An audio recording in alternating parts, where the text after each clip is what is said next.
joining our discussion. Historian Doug Wead. Presidential historian Doug Wead. Thank you, Doug Wead. Doug Wead. Doug Wead.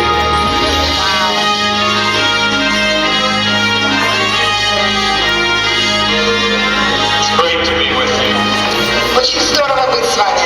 I'm so grateful to you for inviting me to trust our I was invited in to speak at several Amway events for several years, and then I got in the business out of courtesy and out of friendship, and built it to diamond in Amway in 4 years. And when I went in the White House, my networking business had to be put in a management trust. And there's very little difference between the people who are very successful and the people that are kind of successful. And it's the result in terms of lifestyle are enormous.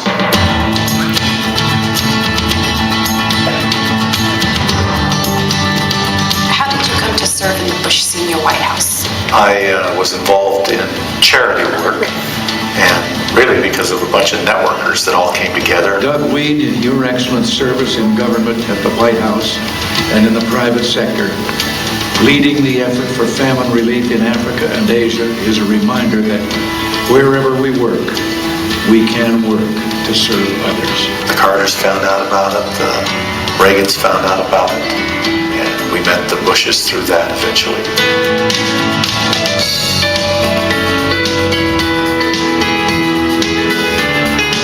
Doug, during your time in the White House, is there anything that you found in politics that parallels network marketing? Polling, we learned that if you poll 100 people, you get a little direction. But if you really want to know what's going to happen within about 3%, you need about 1,550. If you do that and they're at random, you can tell almost within 3% exactly what's going to happen or where the public's going to go on an issue.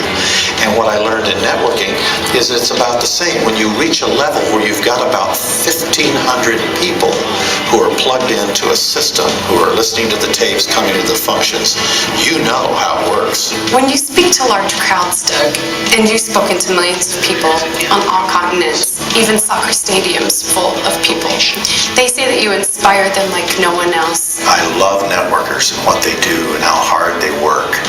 And I'm so impressed with them. I've learned so much from them. For every hour that I'm on stage talking to somebody, there's many hours backstage that I'm listening to them.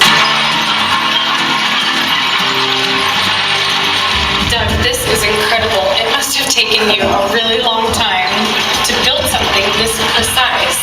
How long have you been working with models? Well, this was just a Christmas gift that got carried away. It took about 6 months to build, but many years to plan. And I've actually built this similar layout several times. I recognize this gentleman here with you, but I can't place him. He's King Abdullah of Jordan, and he was raised in the United States, and he's a descendant of Muhammad the Prophet. Doug, you've been with Amway now for 30 years. Why are you choosing to leave at this time? They were a great 30 years, and this was a chance for me to do something different and change. I like XanGo, the future of the company. The future of the founders of this company is totally linked to the future of their distributors. That's part of the thrill for me with XanGo, is these founders and their story. And Joe Morton and Gordon, both in a family of networks.